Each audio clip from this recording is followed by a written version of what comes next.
Welcome. It's the May 5th, 2026 In Chuck We Trust edition of the vlog. So yesterday, Iran renewed attacks on the UAE. Of all the things that they had tried to attack, the UAE was able to repel most of the attack. However, there was one that got through and hit an oil refinery in Fujairah. This is an absolutely stunning photograph. You get to see an Emirates plane as it's departing from Dubai Airport, and you see the smoke from the fire from the Fujairah attack in the background. I, Purely from a photography standpoint, I'd love to know how the guy got this picture because Fujairah is pretty far away from Dubai. I obviously using a long focal lens. Anyhow, from a photography standpoint, this picture blows me away. Um, from a military standpoint, yeah, this is not good at all. The bringing attacks back against the UAE. Uh, um, because I live in Al Ain, my phone did not blow up with an announcement that there's an attack going on. So I found out about it the way everyone else found out about it, and they didn't alter their. So, but after it happened, I watched the plane pattern, and they didn't alter the plane pattern. So they knew that there was not going to be a follow-up attack. So yay, I guess. The US has announced Project Freedom, and they're announcing that they want to do this alternative route that basically would have planes hugging the Omani coastline.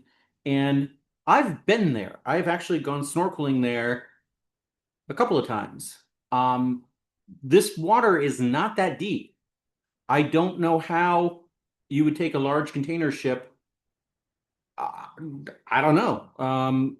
The fact that I can snorkel and see the bottom of where this green line you see there, the fact you can see that, whatever, I don't know how deep it needs to be for a large oil container or large oil tanker or a container ship to go through, but I can see the ocean floor there while snorkeling. So, obviously, the red path is where they usually do, and that's the deepest part of the Gulf, deepest part of the strait, and that's where Iran has already laid mines and can easily lay mines, and that's why they can't go that route.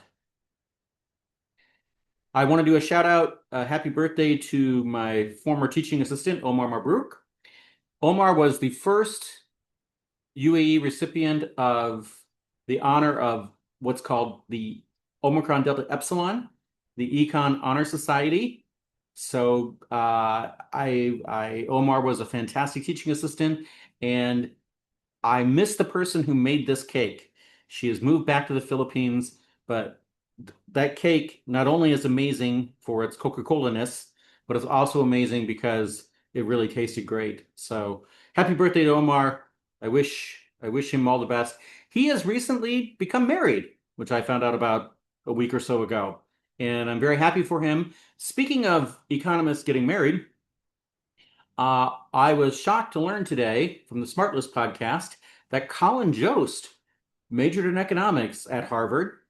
Now, when you look at this guy, you could imagine him in his future perhaps going on to major in economics, and you could imagine buying, he was going to go to Wall Street. You could imagine him with life in Wall Street. What you could not imagine was this guy going on and marrying Scarlett Johansson. There is no world where this guy lands Scarlett Johansson. So I don't know how you did it, Colin, but hats off to you, buddy. Wow.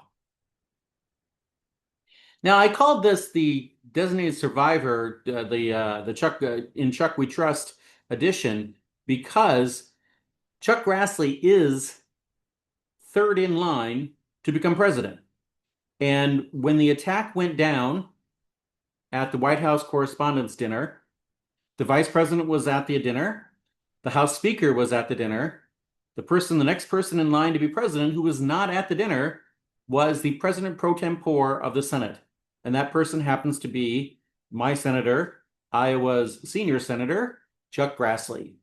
And this has caused some outrage in the social media world. People cannot believe that a 92-year-old is allowed to be in the line of succession. I get it, but look, Chuck has his wits about him.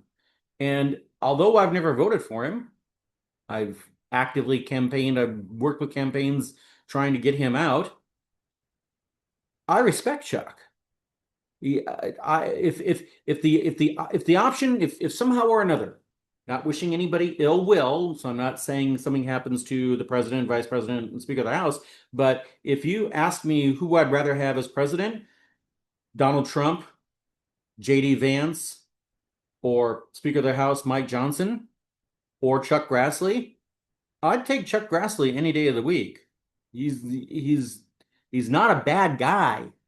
The people ahead of him in line, I think, are pretty horrible human beings. So, yeah, I don't. So anyhow, there's been outrage that no way should he have been the person who's been the designated survivor. I don't get it. Oh well. I want to wish you a very happy Cinco de Mayo. I don't have any tequila here in the apartment, so I can't like raise a margarita and toast you. I simply hope you have a great Cinco de Mayo, and I look forward to seeing you tomorrow.